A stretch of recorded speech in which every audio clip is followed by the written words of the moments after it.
People are thinking about decentralizing finance. I think that's happening. But decentralizing Silicon Valley and decentralizing tech is the next, and that's what Web3 is all about. If you want to fight that fight, this is the project that not only I think we're doing a lot of what needs to be done, we also communicate a lot of our thoughts about how to do it.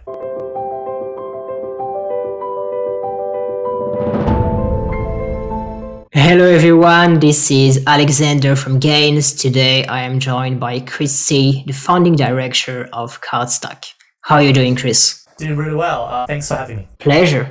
Cardstack is actually one of the old projects in crypto, so I'm very excited to learn about what you guys have been building throughout all these years. Please tell us what Cardstack is. Cardstack is set out to build a decentralized experience layer. So the part that touches the user, the regular users interact through Cardstack with the great possibility of what blockchain, Web3, and crypto brings. We started as an open source project, independent of crypto, working on a more decentralized web infrastructure. In 2017 and 18, we saw an opportunity to add a economics dimension. So not only are we building open source software, we're also building an open source software marketplace where developers building open source software can sell their software through this protocol-driven ecosystem so that you can have a catalog of software as an end user that is designed to work together. You can buy new components and new methods as you see fit, and then grow your product in terms of whether you're a business or individual, create a cohesive set of tools so you can interact with the decentralized web. Do you have a very concrete example of what Cardstack makes possible? I think one of the most concrete way is that people are getting out of businesses and kind of big enterprise as the only place where you can do business. Creators who have kind of left their jobs and now doing YouTubes are making deals again with each other, with brands, and they're using tools that are like kind of coming from the SaaS world and it's still pretty expensive. So I think a more concrete way of thinking about it is that each person who's a Cardstack user is a sovereign individual that has their own space, their own little slice of the decentralized web. And through that, they can make deals, send invoices, create a product catalog, offer reward programs, could be token backed or it could be more traditional, and do payments and communicate with their customers and prospects, all within a software stack that they pay using crypto and using either stablecoin or redeeming with a reward token, so that they can have a piece of the slice of the decentralized web that is entirely paid for using the crypto ecosystem and engaging their customers and partners in a crypto way. So I think decentralization just connects more people, right? So it becomes more seamless, much like Ethereum has shown in the Lego blocks with DeFi. We're doing that for the user-facing software, obviously leveraging the fact that underneath Cardstack is the entirety of not only the Ethereum-based ecosystem, but any other protocol that we connect to. Decentralization provides more tools, right, to the user long term. So if there's an economic opportunity for you to reach a customer through Cardstack, you may, as a developer working somewhere in Africa who didn't really have the ability to tap into the global market, you might submit your app, your card, into our catalog and suddenly get adopted, transcending international borders. So that allows developer to find their customer, but also for customer to find more niche software that would be more than what exists within a particular app store catalog within a particular subscription service. So we're building this really open marketplaces so that you're likely going to find some tools that fits your use case because it's coming from all around the world and it's open, it's contributed by developer and designer all around the world. So let's say I just go on the marketplace. There's an app that's interesting. I'd like to integrate it. I'd like to use it maybe for my personal use, to automate a few things, whatever. How do I go about it? Do I need Cardstack tokens to pay? So we have built a protocol called the Card Pay protocol based on our understanding of the software ecosystem we want to build. Right? It was like, hey, we need to create our own Robux or V-Bucks from Fortnite so that we can have a store that people can use this kind of digital currency similar to what exists in games. But if we build that infrastructure, then we can do two things. One is that you can actually pay with stablecoin if you have them, or you can redeem using tokens you've earned or purchased. So we have a payment and reward network. So the payment can be with any token that is supported by the merchant, which is most of the stablecoin, plus a selected number of tokens the merchant will redeem. Let's say the merchant has a loyalty program, they will obviously accept redemption of their own token. A community would accept their own community token as payment. But not all community will accept all tokens. So our commerce mechanism allows you to choose beyond a slate of stablecoin which everybody accepts, what are the actual token that you want to accept yourself. With protocols, you just need to get it right, and then essentially Yeah. the community just arrives and there's momentum, they build things on top of it. Do you need to build more features, or are you just going to let the community take care of things? I think it's really first party, second party, third party. That's one way to think about the concentric circle, how we get people to understand what use case and encourage them to do it. First party means we build the app. So these are tools. We're building a storefront in Cardspace as part of our plan for the next quarter so that you can sell anything, not just NFT, on on your own sites of decentralized web and then use card pay to settle. Cool. It's like Shopify on Web3. Now, we built that. We may say, hey, people are trying to use that to sell a community membership, kind of like Patreon on Web3.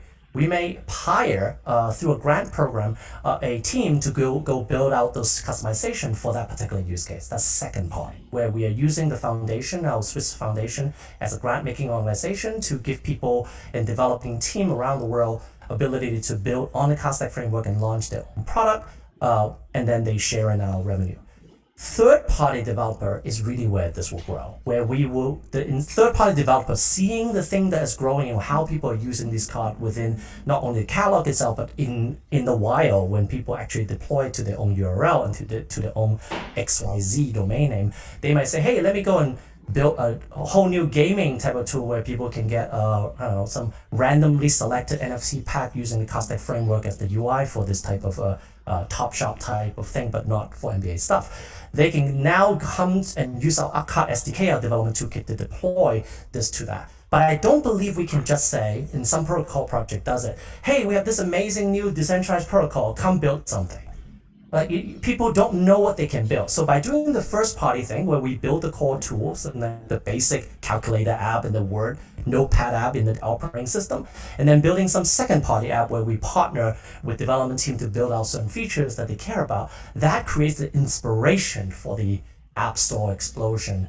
And so that's how we do it. And that's why we do a lot more application development work internally than other kind of protocol project, because I think the inspiration comes with seeing something as like, oh, I can do better than that. So hey, if our tools are not the most feature rich from our first party developer, go and fork it and make it better. Got you. What are the most exciting apps that you and your team are currently working on right now? I think the most exciting thing is looking at on the other side of being able to do a crypto payment where you can use your phone, scan a QR code, pay a merchant, right? So basically WeChat Pay or Alipay, but on Web3, right? And that's what we're shipping with CardPay this quarter, so it's exciting. Once we have that capability, we can completely rethink e-commerce, right? E-commerce right now is mostly two things. One is logistic for shipping boxes, cool. And then the checkout process, like Shopify and like stuff like that. The Shopify side, the actually creating of the store stuff, is where there's a lot of experimentation that's going on in Web3. Like, what if you're selling not a sock, but a redemption token for sock? Like Unisock as a service. Like, what if you can just do that for your own, swag? So that's what excites about me, is this idea of the intersection of token curated community where people use tokens and NFT to build the community. They need a lot of tools. There's no WordPress for that. We think we can build an open source kind of replacement for all of those Web2 tools that actually orchestrate protocol underneath it. So we see ourselves as a monetized web. It's the web platform where we bring the money back to the creator, whether it is of the content or of the software. That's what we're doing. So I think we are the Web3 project. How much did you raise? How much is left? Runway is obviously very important for any company. Yes. We have basically the same treasure we had when we started. And now that we have a larger possibility space, a lot of validation of the approach of crypto and Web3, we're just increasing hiring, increasing marketing activity, partnership. Those are the things that you can only do if you have the resources to do it and a team to support them, and we do. And we're currently a team of 20 and probably will grow to a team of 30 by the middle of the year. So excited about some of the candidates that's on the pipeline right now. But we're going to be one of the projects that people are going to look at and say, hey, you know what? They really hunker down and focus on the technology where you can do with a smaller team that's committed. They focus on solving hard problem, and now they've kind of solved the hard problem. They're looking for market adoption and market relationships and building that kind of energy and momentum costs money, and we're gonna, obviously to the degree it makes sense, put some fuel on it to really get Cardstack to become a household name, not only within crypto, which I think we can do, but as a alternative to the centralized product that people household name. Right, because people don't really need to know about crypto to use Cardstack. Not at all. Yeah. We expect some people to be downloading the Card wallet, which is a layer 2 wallet, using the same wallet can extend it. But because there's only one layer 2 wallet right now, it will be really easy to learn because you don't have to choose which wallet. It's all integrated with our dApp and our workflow. So you can actually approve transaction and it'll actually read out correctly what you're trying to do instead of just having random hashes. So we're very, very cognizant that a lot of people using Cardstack, the Card wallet and our companion application this is the first foray to Web3 and want to make sure all those QR code stuff is no different than using WeChat. So the Card wallet itself is based on Rainbow wallet. So we're actually integrating Rainbow, which is a popular EOA wallet for regular Ethereum usage, with Gnosis Save, which is a smart contract wallet. So the Card wallet is a combination of Gnosis Save and Rainbow. We're really proud of it. Very complex integration because Gnosis Save is a very complex piece of software, not only on-chain, but the supporting service for meta transaction. We brought that all into the Cardstack hosting environment, and we can support people using the wallet while retaining their keys. We don't have your funds. It's on your phone and between you and the mainnet or XDAI chain, which is what we initially deploying a layer 2 solution. But we are orchestrating and supporting that workflow so it's as smooth as a Cash App or a PayPal. You mentioned NFTs a few times, and of course, everyone's talking about NFTs every day. Do you have any projects to capitalize on the NFT hype?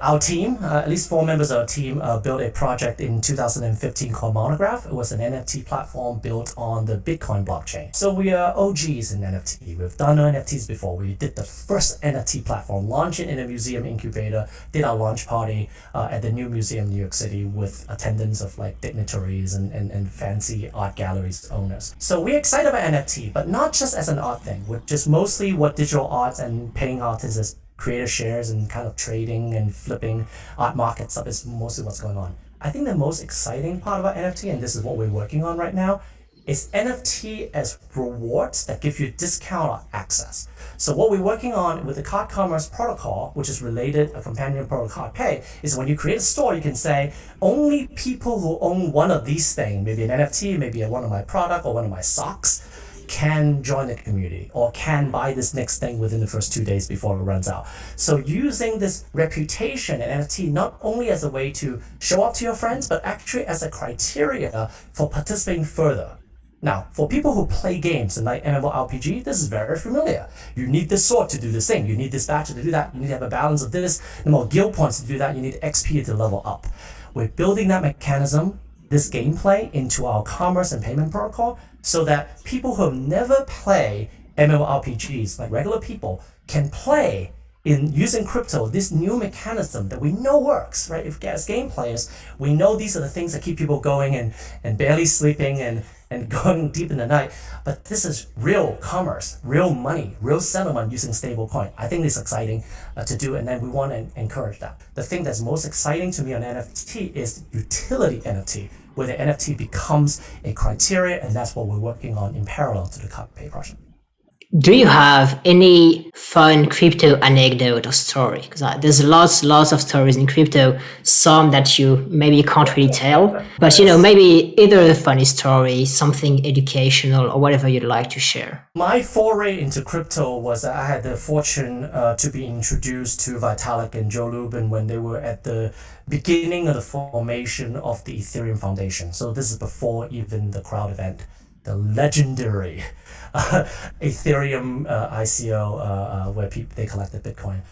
So I can't tell you the details of it, but I can tell you in my conversation with people like Joe Lubin and with Vitalik and other people in that time, every single idea they had came true this year. Every single one of them. So I was there having someone tell me something that doesn't exist. Ethereum virtual machine and mainnet doesn't exist. And I was like, I believe in it. I went on stage in San Francisco at a tech conference, talk about it. I totally believe in this Ethereum thing. I was early there. I'm so lucky to be invited to that community before that community was a community. And we built Monograph on Bitcoin because that was the only thing we could build at the time. Ethereum didn't exist. So that's why the NFT marketplace we built together with our team, 4 of us is still with us at Cardstack today, is on that. But to see that all of the ideas, including crypto social networks and a new way of doing rights management and NFT marketplaces, and obviously we contributed some part to that with the work that we did with Monograph, it happened. But you know what didn't happen? Mass market adoption. So Doge may be the only one yet through maybe this trade, like the centralized trading app, people getting exposure to Doge Father's directive. But I do believe it's about to happen. So the biggest part about what I learned and got me excited about Ethereum in 2014-15 is about to happen. And it's going to be about great user interfaces, substitution of what exists in the centralized web, both for business and consumer. And hopefully we are the catalyst for that. Where do you think the big vision that Vitalik, Lubin, and maybe yourself have, where does that come from? Where does the inspiration come from? Because it is actually not easy to view big and in the future like that. So is it reading a lot, being curious, or do you have any other insight to share? The book, I think, that influenced me to build the economic model for the software marketplace and this kind of collaborative ownership, cooperative ownership of software, comes from a book from Lanier, Who Owns the Future, which was is a very influential book for me. Who owns the future? Is it Facebook? Is it Google? Is it Apple? It will be very, very sad if the answer is yes to any one of those, and certainly even more sad if it's all of them. So it's about building the future. It's about being dissatisfied with the present. That your data is being resold by Facebook. Your what you can do on the phone is being, somewhat limited by Apple. I think there's some good thing about the security and the usability, but it doesn't have to be. There are other ways to review and validate maybe token curated registry for submitted software. One way to do it, to create economic slashing for a group of reviewer using Claros or something like that to do absolute review. I think that would be as good, if not better, right? So my thinking here is to say that we have to change the status quo of the power imbalance between digital product user and digital product platforms, right? And the only way to do it is open source, open marketplace, and open protocol. If you believe that that is the fight, not a fight between BCH and BTC, not the fight between ETC and ETH, and certainly not the fight between Charles Hoskinson and anybody else, right? It's really about the fight against the control of power the digital platform is continuing entrenching them. If you believe in that fight, you believe that there's an alternative to decentralize the power of Silicon Valley, then you get. I know people are thinking about decentralizing finance. I think that's happening. But decentralizing Silicon Valley and decentralizing tech is the next, and that's what Web3 is all about. If you want to fight that fight, this is the project that not only I think we're doing a lot of what needs to be done, we also communicate a lot of our thoughts about how to do it. Thanks for sharing what Cardstack is about. I encourage everyone to take a look at the website, dig into the marketplace. Thanks a lot, Chris. Thanks, guys. Thanks for watching. Drop a like, subscribe, check out Cardstack. Links will be in the description. See you, Chris. Thank you. Thank you.